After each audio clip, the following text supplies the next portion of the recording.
है और मैं जी आसिम, जी, अस्सलाम मेरा नाम वालेकुम। क्या हाल है? खैरियत से हैं आप सर? अल्लाह का शुक्र है। ठीक है जी। इनफॉर्मली तो मैंने आपका इंट्रोडक्शन करवा दिया हुआ है ठीक है जी। और फॉर्मली मैं ब्रीफली मैंने स्टूडेंट्स को आपके आने से पहले भी बता दिया था। तो मेरा ख्याल है कि हम थोड़ा सा 11 मिनट लेट भी हैं। तो what if we start from your talk.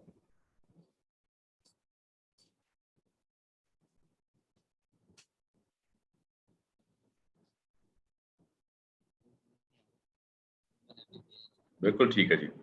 हमारी ऑडियंस जो है वो उसकी थोड़ी सी मुझे बता दीजिए, आप डेमोग्राफिक बता दीजिए ताकि हम उसके हिसाब से अपनी बातचीत को आगे लेकर चलूँ। जी, हमारी ऑडियंस जो है नॉर्मली जो ज़्यादातर अंडर ग्रेड स्टूडेंट्स हैं ये इकोनॉमिक्स के हैं और आईटी के हैं और इनका ये फर्स्ट सेमेस्टर है। ये ठीक डेमोग्राफिक है। अगर देखा जाए तो ये मुख्तलिफ तकरीबन ऑल ओवर द पाकिस्तान से हैं। और पाकिस्तान से। ठीक। मुझे बहुत खुशी है कि आज मुझे मौका दिया गया यहाँ बात करने का। मैं हमजा साकिब साहब का खास तौर पे बहुत शुक्रगुजार हूँ।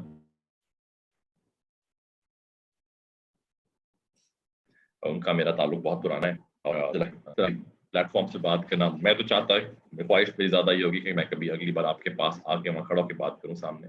उसकी उस बात का असर ही मुख्तलिफ लेवल पे होता है। लेकिन अभी हम ऑनलाइन बात कर रहे हैं तो कोशिश करूँगा कि मैं आपके साथ कनेक्ट कर सकूँ। मुझे इस बात के ऊपर कोई शुबा नहीं है कि हम सब, मैं भी, आप भी, हम सब बिल्कुल एक दूसरे से मुख्तलिफ लोग हैं। कोई भी शख्स, कोई एक शख्स दूसरे शख्स की तरह नहीं होता। 5 उँगलियाँ बराबर नहीं होती। तो आप सब जब यहाँ आके बैठे हैं अपने कॉलेज में, तो आप सब कुछ ख्वाब लेके आए हैं, कुछ मसाइल हैं जो आपके दिमागों में बैठे हुए हैं, अपने घर के मसले, ख़ानदान से लिंक मसले, माली मसाइल, वो चीज़ें जो इंसान को आम तौर पे बड़ा सोचने से या बड़ा ख्वाब देखने से रोकती हैं। वो सब चीज़ें इस वक़्त कहीं न कहीं बैक ऑफ द माइंड आप लोगों के दिमागों में बैठी। और इंसान और शैतान का जो एक सबसे बड़ा मुकाबला है ना, वो है भी यही कि क्या एक इंसान अपनी ज़िंदगी में जो उसको 30 साल, 40 साल, 50 साल, 80 साल मिलते हैं, क्या उसमें वो अपने आप को ढूँढ पाया? अपने मकसद को ढूँढ पाया? शैतान कोई ऐसी चीज़ थोड़ी जिसको आप हाथ लगा सकते हो। ये तो कोई ऐसी चीज़ ही नहीं है जिसको आप देख के कह सकते हो देखो वो शैतान है, या शैतान लाल रंग का है या पीले रंग का है।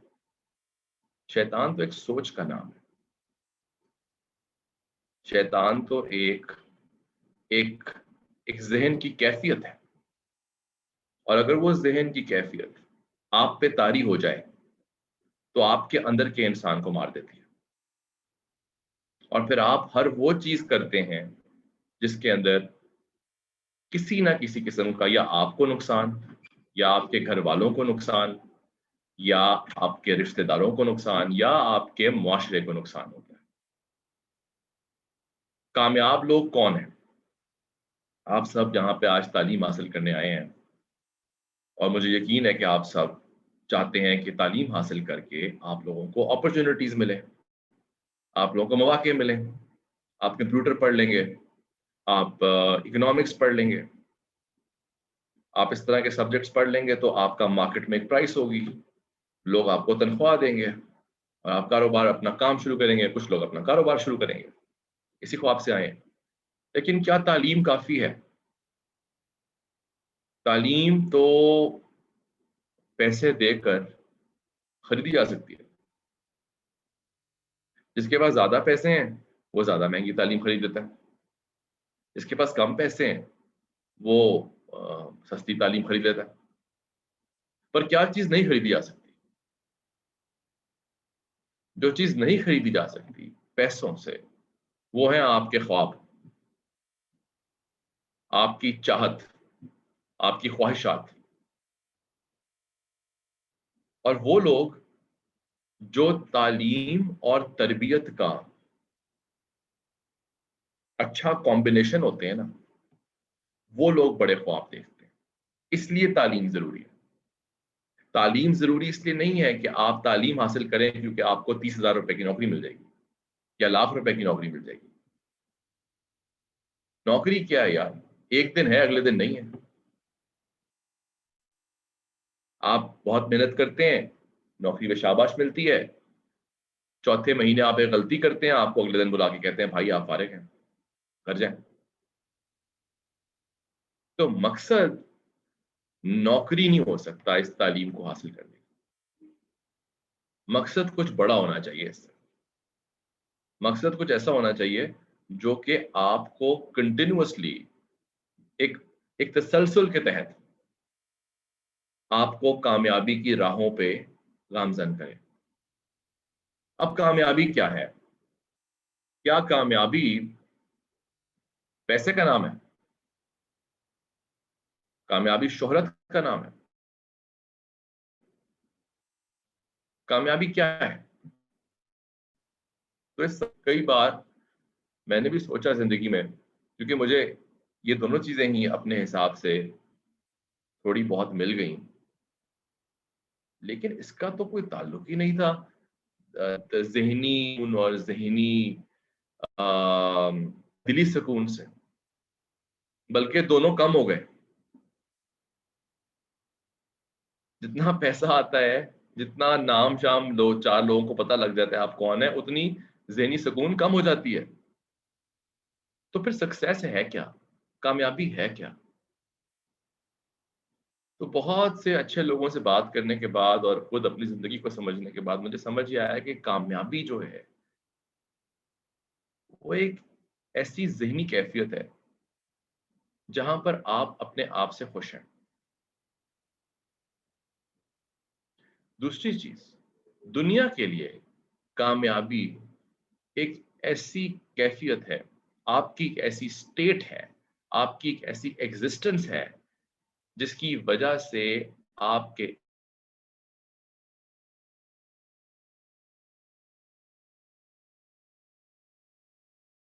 इर्द-गिर्द के लोगों को, के मुआशरे को फ़ायदा मिले। बुराइयाँ आपके किसी जगह जाने से बुराइयाँ रुक जाएँ। आपके किसी जगह दाखिल होने से अच्छाइयाँ बढ़ जाएँ।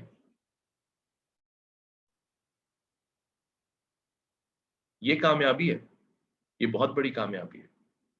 और कामयाबी की सबसे बड़ी खूबसूरती ये है कि वो पे ऑफ करती है। वो पे ऑफ करती है पैसे में, शोहरत में, आराम व आसाइश में, रिसोर्सेज में।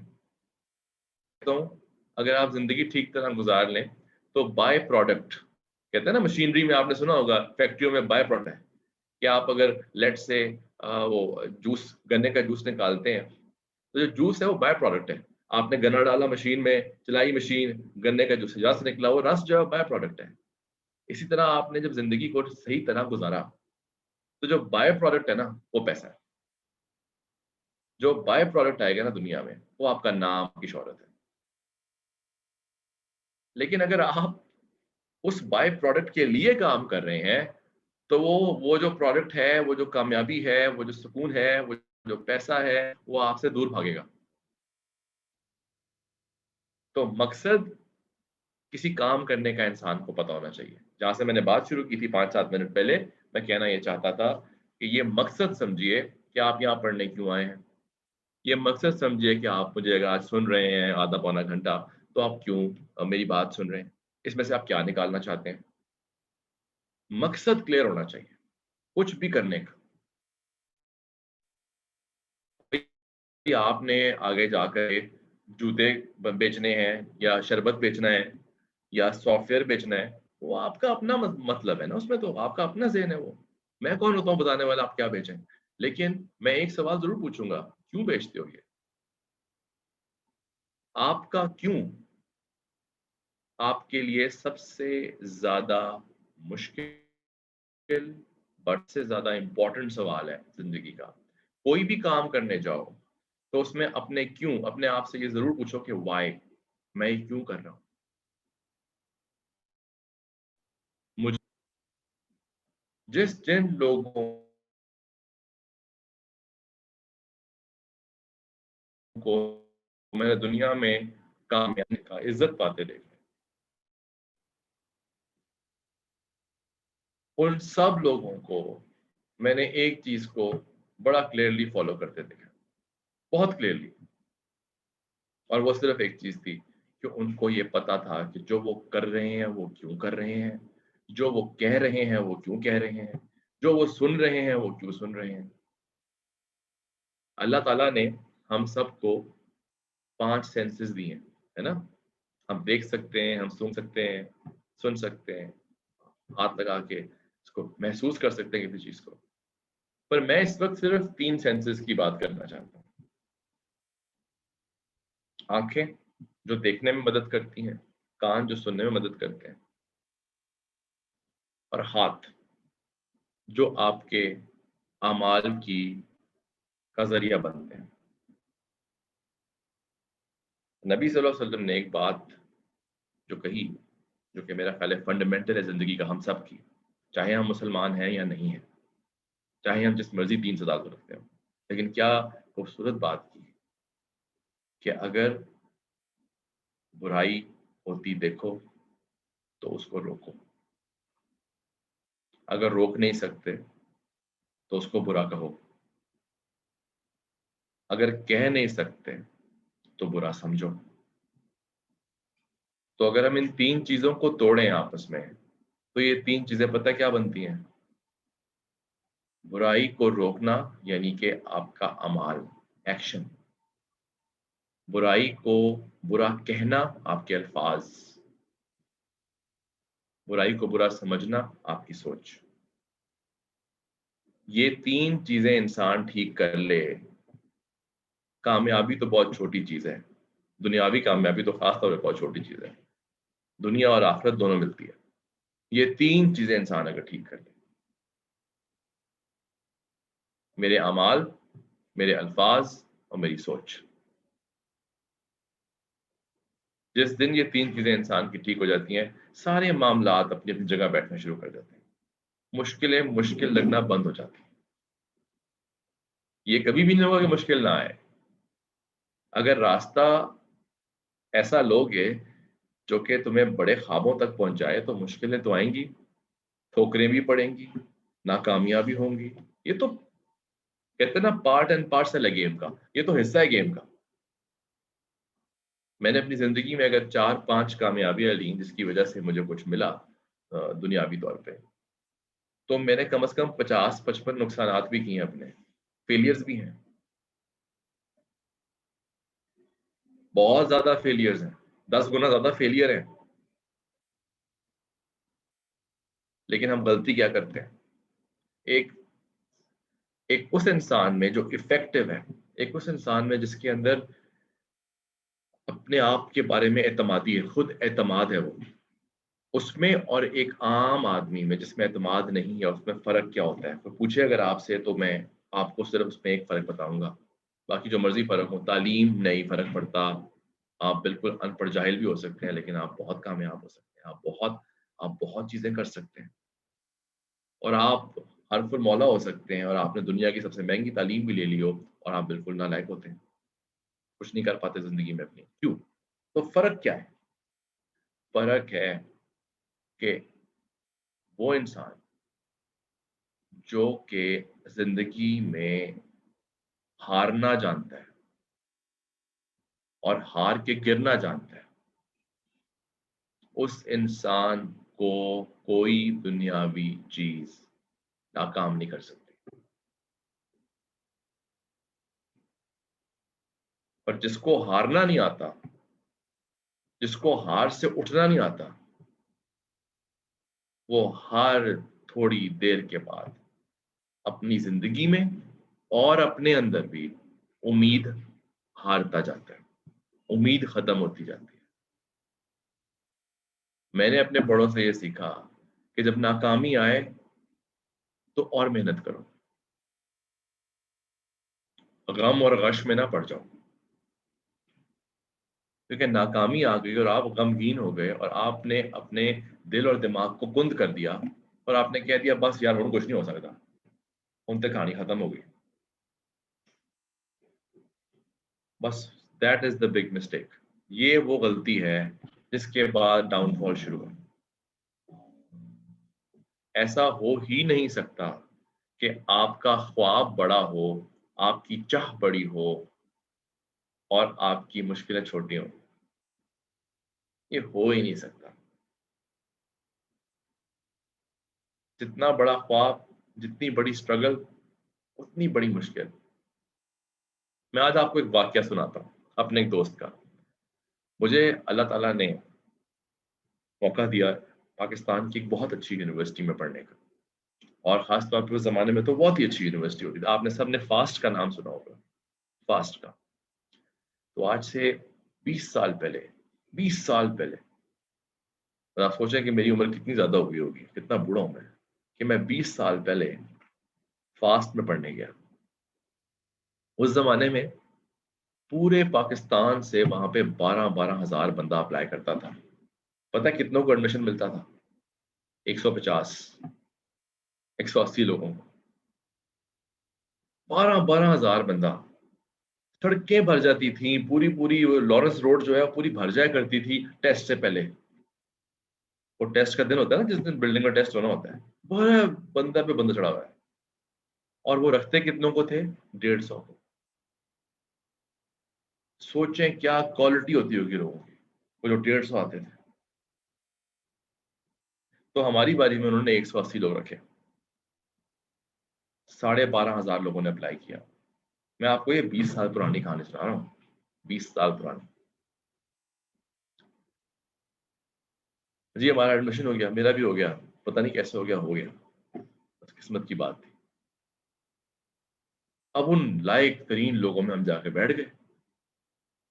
मैं आपको एक ऐसी कहानी सुनाता हूँ, एक ऐसे बंदे की, जो कि मेरी इस पूरी की पूरी आपके साथ सेशन के ना लुब्बे लबाब हुआ है।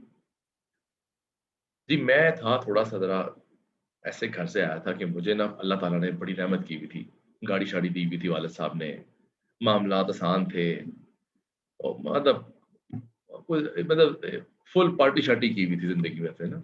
आप लोग सारे लड़के लड़के शड़के हो, तो मैंने कहा जरा आपकी जुबान में बात करते हैं। तो फुल टका के एंजॉय किया हुआ था। तो अब वाले साहब ने कहा कुछ पढ़ भी ले हो, तो फिर फास्ट में एडमिशन हो गया। अब फास्ट में एडमिशन का मतलब तो ये था उस जमाने में कि आप सिर्फ पढ़ेंगे और कुछ नहीं करेंगे, जिंदगी खत्म, पढ़ाई होगी सिर्फ, बहुत टफ।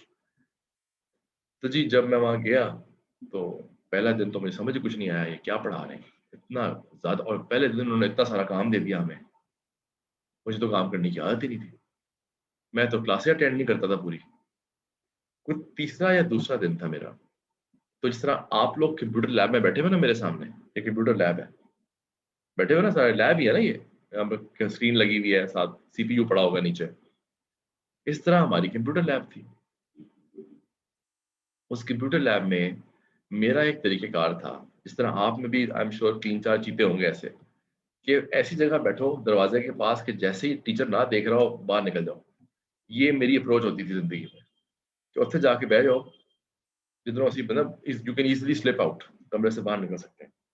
सो मैं हमेशा पसंद करता था आखिरी वाली चेयर पर बैठना, चाहे पूरी लैब खाली पड़ी हो आगे। मुझे होता था यार कितनी देर ये सोऊंगा मैं अंदर, जो जुल्म होने वाला है 2 घंटे। तो जब पानी पूनी पीने के बहाने से निकल जाता था, तो मैं पीछे बैठता था।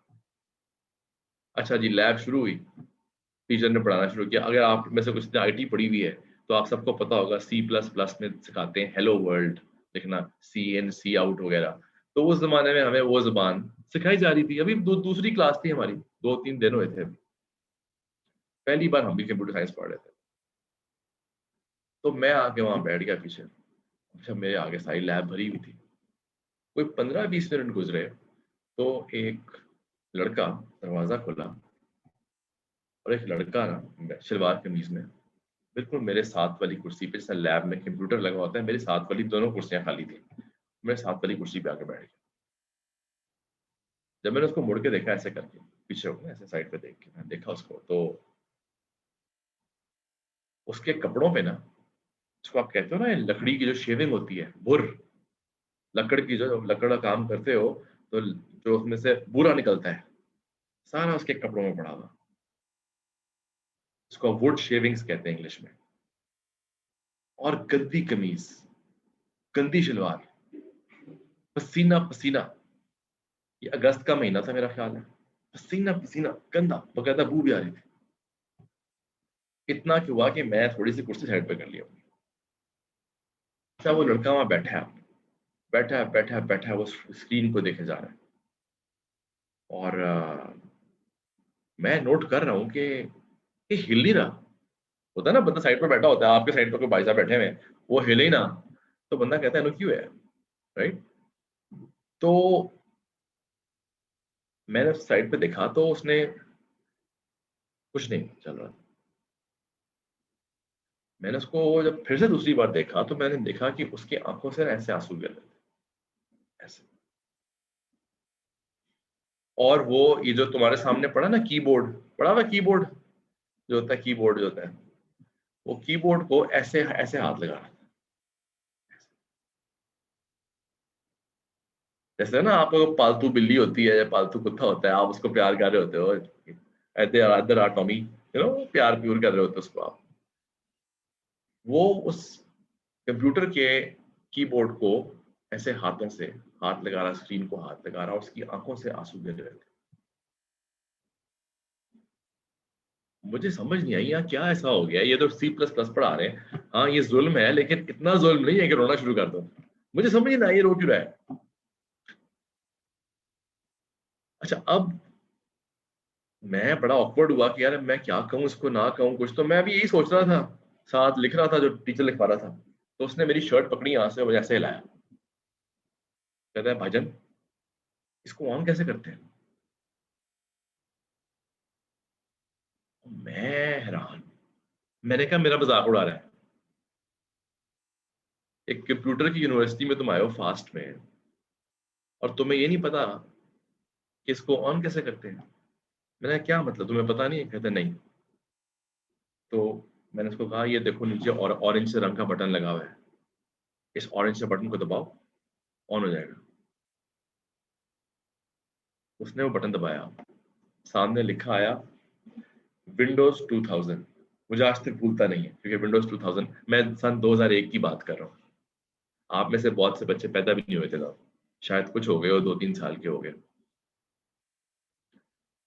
विंडोज 2000 चल रही है, वो चल रही है, और उसके आंसू निकले जा रहे हैं खुशी में, और हंस रहा है। अच्छा, मुझे समझ नहीं आया यार, मैं कहा या तो इसका ज़हनी तवाज़ुन ठीक नहीं है, कोई प्रॉब्लम ज़रूर है, लेकिन मुझे समझ नहीं आ रही प्रॉब्लम क्या है इसकी। खैर जी, वो पहला इंसिडेंट था। उसके बाद मेरे 5-6 दिन के बाद जब मैं कभी लैब में जाता, हमारी लैब्स बहुत है फास्ट में, कभी चक्कर लगा देखना। मैं जब लैब में जाता तो मैं एक चीज़ देखता था कि लैब के अंदर ना जो सबसे आखिरी कंप्यूटर होता था ना, कोने में, हमारा बड़ी लैब थी हमारी एक, उस पे वो बैठा होता था और वो टाइपिंग कर रहा होता था। जब मैं जाऊं, मतलब मैं तो खैर वैसे ही बड़ा कम जाता था लैब के अंदर, सारा टाइम तो बाहर ही होते थे, लेकिन जब कभी लैब चले जाए गलती से, तो मैं उसको जरूर देखता था वहां पे। यानी वो एक परमानेंट फीचर था वहां का, कि उसने एक कुर्सी मली हुई थी और वो वहां सारा सारा दिन बैठता। एक दिन मैं उसके पीछे जाके उसको हेलो किया, मैंने कहा "हाँ, क्या हाल है भाई तुम्हारा"। उसने बताया जी के हाँ ठीक ठाक यार। मैंने कहा क्या करते हैं तुम बैठ के यार यहाँ। मैंने कहा देख यार मैं टाइपिंग सीख रहा हूँ। तो वो कोडिंग नहीं कर रहा होता था, वो टाइपिंग सीख रहा होता था। उसने अपनी जिंदगी में पहली बार एक कंप्यूटर देखा था, वो एक तरखान का बच्चा था। वो कुर्सियां बनाता था, वो टेबलें बनाता था, लेकिन उसने फास्ट का टेस्ट पास किया और वो मेरिट पे पास हुआ, और वो उस यूनिवर्सिटी में आया जहां हम जैसे लड़के भी थे जो बड़े बड़े घरों में रहते थे। उसने वहां देखा कि इन्होंने तो शायद 10-15-20 साल पहले कंप्यूटर देखे हुए हैं। उसने अपनी जिंदगी में पहली बार कंप्यूटर को हाथ लगाया।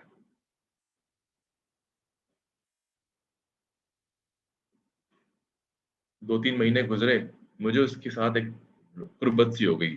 उसने मेरी जिंदगी में बड़ी तब्दीलियां लाया है वो बंदा, और हमारा दोस्ती होना शुरू हो गई। मैं उसे अपने घर बुलाया करता था, वो मुझे अपने घर नहीं बुलाता था। एक दिन ऐसा हुआ कि मेरे घर में एक काम हो रहा था, तो वहां पे बैठना मुश्किल था, तो मैंने उसको गुजारिश की, यार अगले दिन फिजिक्स का इम्तिहान है भाई, पास करवा दे, तेरी मेहरबानी। लायक बहुत था और मैं उसका बिल्कुल उलट था, जितना वो लायक था मैं उतना नालायक था। मैं कहा तेरी मेहरबानी यार, कुछ 4-5 चीजें याद दिला ताकि पास तो हो जाऊं कल। नहीं नहीं, मैं अपने घर नहीं बुला सकता, ये नहीं वो नहीं। तो शर्म आ रही थी। मैं भी जितना जिद्दी था, मैंने कहा यार तू, ये क्या बात हुई, तू मेरे घर आता है, चाय पीता है, ये करता है वो करता है, 3 महीने से आ रहा है और मैं तुझे एक बार कह रहा हूँ मुझे बुला के पढ़ा दे, तेरी क्या प्रॉब्लम क्या तुझे? क्या उसने कहा अच्छा ये कर ले। उस जमाने में मोबाइल फोन यार नहीं होते थे हर बंदे के पास। अब तो हर दूसरे दूसरे बंदे का मोबाइल फोन होता है ना। उस जमाने में मोबाइल फोन बहुत महंगा होता था। उस जमाने में इनकमिंग पे भी पैसे पड़ते थे, पता है? इनकमिंग पे भी पैसे पड़ा करते थे, आउट गोइंग में पैसे नहीं पड़ते थे, इनकमिंग पे भी पैसे पड़ते थे। तो बड़े कम लोग रखते थे, तो उसके पास तो मोबाइल फ़ोन था ही नहीं। तो उसने मुझे समझाया, यार तूने इस कॉलोनी में आना है, इत्थे गाड़ी खड़ी कर दें, अंदर जाने दी जगह कोई नहीं होगी, पतली-पतली गलियां ने, गली होएगी, ये होगा, वो होगा, दुकान वाले पूछेंगे कित्थे रहिंदा है, पता नहीं है, या है द होल स्टोरी। उसने पूरा समझाया मुझे, मैंने गाड़ी जाके खड़ी की उस इलाके में, वाक़ई अंदर जाने की जगह नहीं थी, पतली सी गली थी। जितना मैं अंदर जाता गया, शाम में, उतनी गली पतली होती गई, लिटरली इतनी पतली गली। और आगे जा कर के कच्चे घर शुरू हो गए। और दूर से मुझे नज़र आया वो, उसने हाथ हिलाया मुझे, मैंने उसको हाथ हिलाया और वहाँ पहुँचा मैं, तो मैंने देखा कि उसका जो घर है, वो लिटरली वो है जितनी आपकी ये लैब है मेरे सामने, उतना उससे छोटा उसका घर था और मट्टी का बना हुआ था और उसके अंदर उसके जो कमरा कोई नहीं था, किचन भी सामने ही था, वहीं पे बिस्तर लगे हुए थे, वहीं उसके वालिद-वालिदा बैठे हुए थे और उसकी बहन ने शर्म के मारे, क्योंकि गैर बंदा अंदर आया है, उसने अपना मुँह दूसरी तरफ कर लिया। मेरे लिए ज़िंदगी में पहली-पहली बार था, ये क्या कहानी है यार, ये क्या हो रहा है? ये कौन-सी दुनिया है भाई, ये कौन लोग हैं? और ये पढ़ फास्ट में रहा है। तो आप लोग कह रहे होंगे मैंने आपको एक कहानी क्यों सुनाई? मैंने आपको ये कहानी इसलिए सुनाई कि उस्मान, जिसके मैं ज़िक्र कर रहा हूँ, इस वक़्त वो अमेरिका में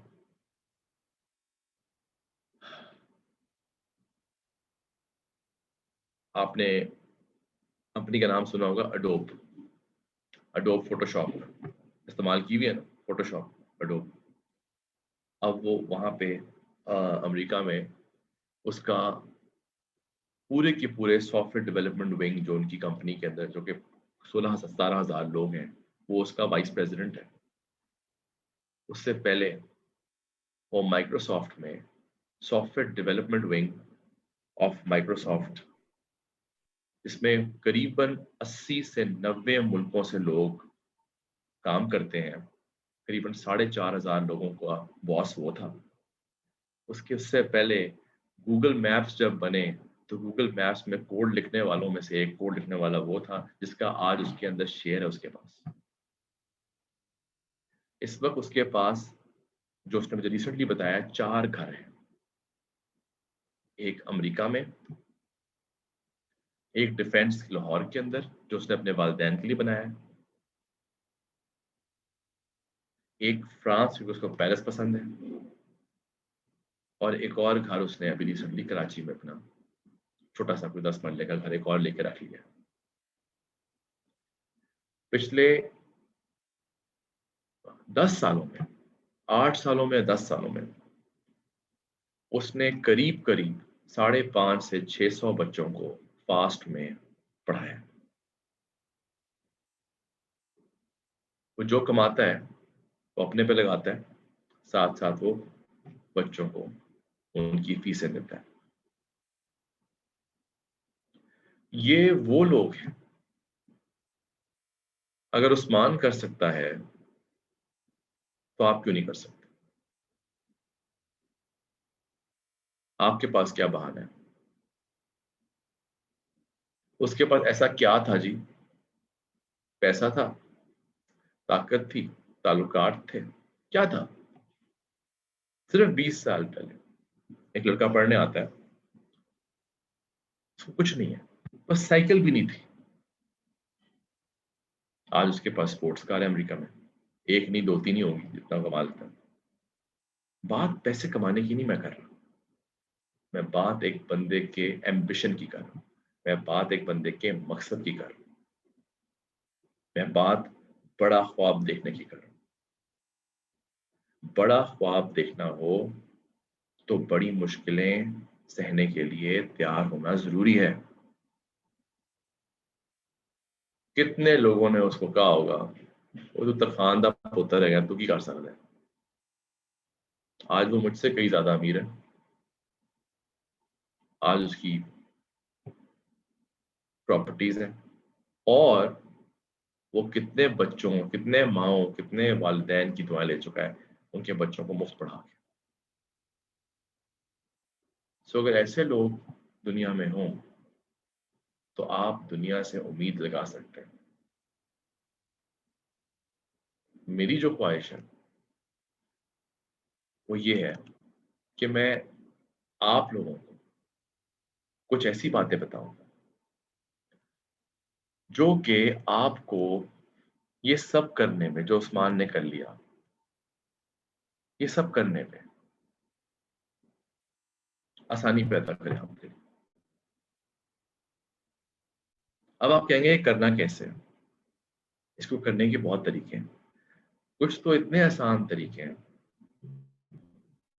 कि आप वो आराम से, बगैर किसी पैसे के, बगैर किसी चेक कर सकते हैं। एक चीज़, अपनी आदत को ठीक करना है। टाइम पर उठें, टाइम पर सोएं, एक्सरसाइज करें, वर्जिश करें, खाना ठीक तरह खाएं, वो खाना खाएं जो आपकी सेहत के लिए ठीक है, क्योंकि सेहत नहीं होगी तो आप में ताकत नहीं होगी मुश्किलात का मुकाबला करने की।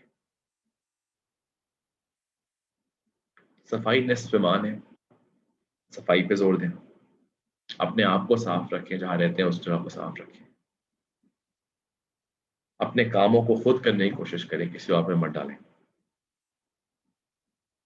अच्छा बोलें, अच्छा सोचें, वो चीज़ें देखें जिनसे आपको फ़ायदा हो सके, आपके अंदर बल्कि नेगेटिव थॉट्स नहीं, पॉजिटिव थॉट्स आएँ। वक़्त खुदा की सबसे बड़ी निशानी है। अपने वक़्त का ख़्याल करें, अपने वक़्त को वैल्यू करें। उन लोगों में, उस सोहबत में बैठें, जहाँ पर लोग आपका वक़्त ज़ाया नहीं करते। ये छोटी-छोटी चीज़ें हैं। इनमें से किसी चीज़ के लिए भी आपको क्या कोई पैसा चाहिए? क्या चाहिए? बहुत बड़ी फैमिली बैकग्राउंड चाहिए? क्या चाहिए इसके लिए? क्लास पर टाइम पे आ जाने से, असाइनमेंट है टाइम पे जमा करा देने से क्या हो जाएगा? क्या इसके लिए आपको कोई पैसा चाहिए? आपको सिर्फ़ सही ज़हन चाहिए।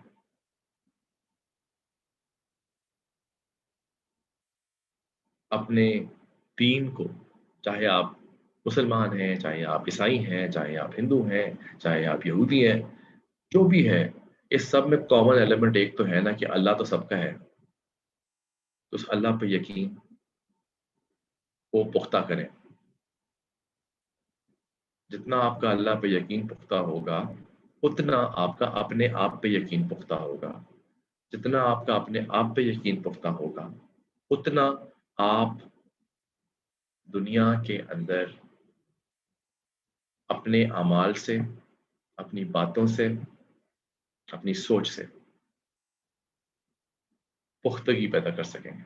दुनिया को आप स्ट्रेंथन करेंगे, मजबूत कर देंगे। अपने इर्द-गिर्द जो आपके साथ जुड़ेगा आगे, जो आपके साथ काम करेगा, जो आपके साथ पढ़ेगा, जो आपका रिश्तेदार होगा, जिसका भी आपसे कभी कोई इंटरैक्शन होगा, कोई पाला पड़ेगा, वो मजबूत हो जाएगा क्योंकि आप मजबूत हैं। इस तरह हम कहते हैं ना कोरोना वायरस फैलता है फैलाने से, जनाब उम्मीद भी फैलती है फैलाने से।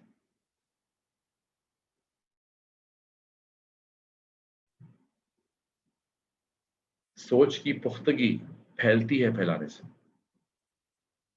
तबलीग इसी का नाम है। इस सब को करने के लिए एक चीज़ का याद रखिएगा, अपने साथ वक़्त गुज़ारें। अपने साथ वक्त गुजारें, अपने फोन्स पे नहीं, लैपटॉप्स पे नहीं, टेक्नोलॉजी इंटरनेट को बंद करके अपने साथ वक्त गुजारें। और फिर आप देखें कि आप क्या कमाल कर देंगे। आप देखिएगा कि आप ऐसे ऐसे कमालात करेंगे कि आपको समझ नहीं आएगी कि मैंने कर लिया। बहुत मुश्किल होता है, बहुत मुश्किल होता है किसी ऐसे इंसान को हराना जो हारना नहीं चाहता। हारता वो है जो हार मान लेता है। ये सब चीजें छोटी नहीं है, इनकी पाबंदी ही आपके किरदार को में वो तब्दीली लाएगी जो उसकी जरूरत है इस वक्त आपको। यही वो छोटी छोटी चीजें हैं जो आपको ज़हनी और जिस्मानी तौर पे मजबूत करती हैं। इंसान का सबसे बड़ा दुश्मन, सबसे बड़ा दुश्मन खौफ है, डर। खौफ और डर को अगर खत्म करना है अपने अंदर से, तो ये इंतहाई जरूरी बात है कि आप समझें कि खौफ कितनी बड़ी ताकत भी है। लेकिन सही खौफ, किस चीज से खौफ करते हो? हारने से? ये तो कोई खौफ नहीं है। किस चीज से खौफ कर रहे हो? मजाक उड़ जाने से? ये भी कोई खौफ नहीं है। किस चीज से खौफ कर रहे हो? लोग छोड़ जाएंगे तो और आ जाएंगे? ये भी कोई खौफ नहीं है। किस चीज से खौफ कर रहे हो? पैसे खत्म हो जाएंगे? पैसे तुमने देने हैं। आपको लगता है पैसे आप करते हैं? आप नहीं करते, अल्लाह करता है। कौन सा खौफ है? अगर आपकी शाम की रोटी लिखी हुई है जनाब, तो आनी ही आनी है, कहीं ना कहीं से आनी ही आनी है। तो ये खौफ है? ये खौफ नहीं है। मैंने कहा खौफ एक ताकत है। बताऊं कौन सा खौफ? खौफ है खुदा, अपने बनाने वाले का खौफ।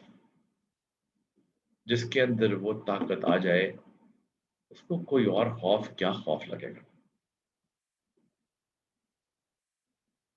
तो अपने अंदर जो भी तरीकेकार आपको आसान लगता है, उसको फॉलो करते हुए, उसके साथ चलते हुए कोशिश तो करके देखें कि आप कैसे अपने अंदर के खौफ को उठा के बाहर फेंक देंगे और सिर्फ अल्लाह के खौफ के साथ आप चलेंगे। जिस इंसान के अंदर अल्लाह का खौफ आ जाता है, द खौफ of the one, the fear of the one, जिसके अंदर वो आ जाता है, उसके अंदर खौफ के डब्बे के अंदर कोई जगह रह नहीं जाती। और फिर ऐसा इंसान ना हारता है तो गिर भी जाता है तो उठ जाता है। कोई लोग उसको तोड़ते हैं तो फिर वो जुड़ जाता है। और ऐसे इंसान के लिए इकबाल ने कहा था, खुद ही को कर बुलंद कि हर तकदीर से पहले खुदा बंदे से खुद पूछे, बता तेरी रजा क्या है। इसका मतलब क्या है? इसका मतलब ये है कि जब हारो, जब गिर जाओ, जब पूरी दुनिया तुम पे हंस रही हो, सिर्फ मेरे खौफ को याद करो, उस यकीन को याद करो कि मैं हूं। क्योंकि जिस दिन तुमने उस यकीन को याद करवा दिया कि मैं हूं, मैं तुम्हें यकीन दिला दूंगा कि मैं हूं। और जो इंसान ख्वाब देखकर, ख्वाब को पूरा करने के लिए अपनी, कहते हैं ना, अपने जोरे बाजू से, जोरे सोच से सारी की सारी अपने जोर को लगा देता है, उस इंसान के सामने अल्लाह ताला पेश करते हैं खास ऑफर, जिसको खुद ही कहा जाता है कि बोलो क्या चाहते हो, बोलो क्या मांग रहे हो। खुद ही इसका नाम है। किस्मत लिखी गई है, लेकिन अगर कोई चीज आपकी किस्मत को बदल सकती है तो वो आपका अल्लाह पे यकीन और अपने इरादे की ताकत। बस ये चीजें। तो अपनी किस्मत खुद लिखना चाहते हैं तो सिर्फ अपने पे यकीन रखें और अपने बनाने वाले पे यकीन रखें। अपने आप से मोहब्बत करें, अपने बनाने वाले से मोहब्बत करें। अपने आप को वैल्यू करें। जहां अल्लाह ने 4 चीजें नहीं दी तो 25 दी भी हैं आपको। Look at the glass half full. Positivity बहुत बड़ी ताकत है। अगर आप पॉजिटिव सोचेंगे तो आपके साथ पॉजिटिव चीजें ही होंगी। याद रखिएगा, जिंदगी हमें एक ही बार मिलनी है। उसको रो धो के, वक्त ज़ाया करके, औरों का मजाक उड़ा के, फजूल चीजों में पड़ के मत ज़ाया करें। आपकी जिंदगी का मकसद इससे बहुत बड़ा है। एक इंसान, एक इंसान पूरे खानदान, पूरे मुआशरे, पूरे मुल्क, पूरी दुनिया का तर्ज बदल सकता है। और अगर कोई पूछता है कोई एग्जाम्पल दे दीजिए, तो आई थिंक मोहम्मद सल्लल्लाहु अलैहि वसल्लम का एग्जाम्पल है। पूरी दुनिया का तर्ज बदल दिया।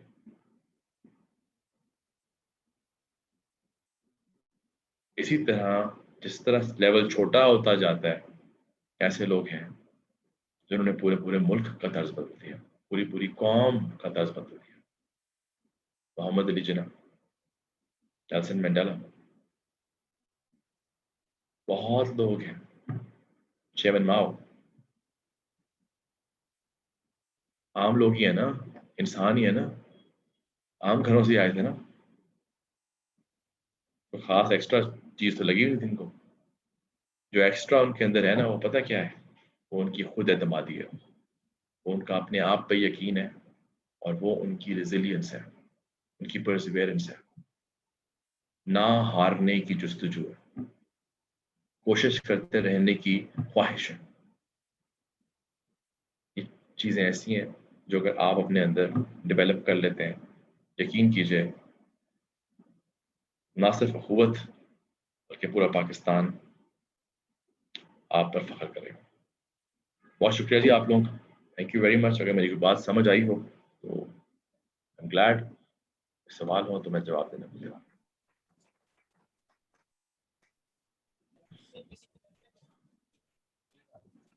जी।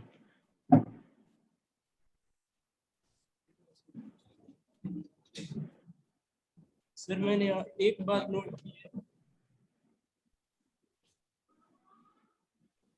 अस्सलाम वालेकुम सर।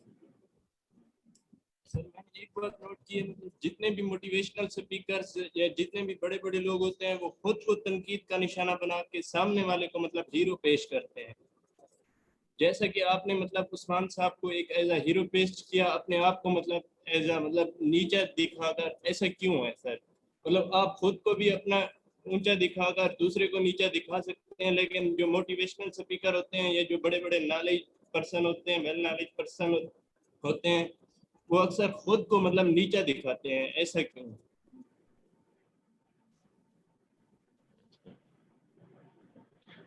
नहीं बड़ा आपने अच्छा मुश्किल सवाल पूछ लिया। नहीं, ऐसी बात नहीं है। पहली बात तो ये है कि दो दो बातें मैं करेक्ट करूंगा ना। तो जी मैं मोटिवेशनल स्पीकर हूँ, मुझे सुनकर तो कोई मोटिवेट नहीं होता। मैं तो ऐसी बातें करता हूँ जो कि मुझे लगता है सच है बस। और जिंदगी में जो सीखता जा रहा हूँ, वो जब मौका मिलता है बात करने का लोगों से तो कह देता हूँ कि ऐसा ही है, यही सीखा है। दूसरी चीज ये है कि आपने कहा कि उस्मान साहब की तारीफ, और ये देखें, उस्मान साहब मुझसे बेहतर हैं, मुझे यकीन है इस चीज पे। और जो इंसान मुझे मुझे या किसी और को अपने अपने आप से बेहतर होने की ख्वाहिश दे, मोटिवेशन दे, उसकी तारीफ करनी चाहिए। तो ऐसा इंसान जिसकी वजह से आपको लगे कि आप और भी बेहतर हो सकते हैं, वो आपको पुश करे कि यार अभी तुमने काफ़ी नहीं किया, अभी तुम और कुछ कर सकते हो, तो ऐसे इंसान को मेंशन करना ज़रूरी होता है। दूसरी बात ये है कि कोई इंसान अगर अपने मुँह से अपनी तारीफ़ कर रहा है और वो तारीफ़ सच्ची है, तो मेरा ख़्याल है कम ज़र्फ़ी है। और अगर कोई इंसान अपने मुँह से अपनी तारीफ़ कर रहा है और वो झूठ है, तो वो बेशर्मी है। सो इसलिए आप जब स्पीकर के तौर पे बैठते हैं, तो आप इंश्योर करते हैं कि आप हर उस इंसान की तारीफ़ करेंगे, जिसमें आपने कोई अच्छाई देखी है। लेकिन आप अपनी कोई तारीफ़ नहीं करते, क्योंकि अपने मुँह से अपनी तारीफ़, जिस तरह मैंने कहा, या कमज़र्फ़ी है या बेशर्मी है। तो ये मेरी सोच है, गलत भी हो सकती है। इसका जवाब मैं आपको बस यही दे सकता हूँ फिलहाल।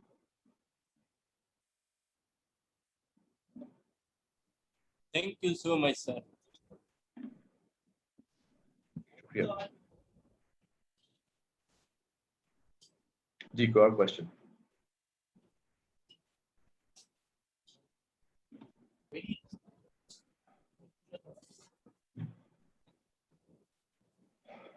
पूछिए जी।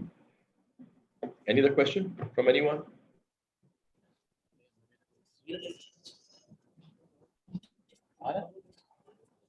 बहुत बहुत शुक्रिया सर आपके टाइम का, और आपकी बहुत बहुत वैल्यूबल बातें हैं, हमारे लिए इंकरेजिंग भी थी। और ये एक तस्कीर है जो इस तरह के प्रोग्राम्स होते रहते हैं कि हम वो बातें जो दीन के अंदर सबक है, लेकिन वो उनकी तस्कीर होती रहती है, बार बार याद दहानी करवाते रहते हैं आप लोग रियल एग्जाम्पल्स के साथ। तो बहुत शुक्रिया सर। इंशाल्लाह हम चाहेंगे कि आप कभी फिजिकली भी हमारे पास आएँ और हम ज़्यादा अच्छे तरीके से, ये एक जो टेक्नोलॉजी के फ़ायदा तो है, लेकिन साथ साथ ये बैरियर्स भी हैं कि हम वो कनेक्टिविटी उतनी अच्छी स्ट्रॉन्ग नहीं हो सकती जो फिजिकल है। तो हम चाहेंगे कि आप कभी तशरीफ भी लाएँ, हम आपको कैंपस भी दिखाएँ, हम आपको बच्चों से भी मिलाएँ, ज़्यादा अच्छा इंटरेक्शन होगा। मैं डेफिनेटली आऊँगा जी, इंशाल्लाह। बहुत शुक्रिया आपका। Thank thank you you very very much. Much. अल्लाह हाफ़िज़। सलाम अलैकुम। अल्लाह हाफ़िज़।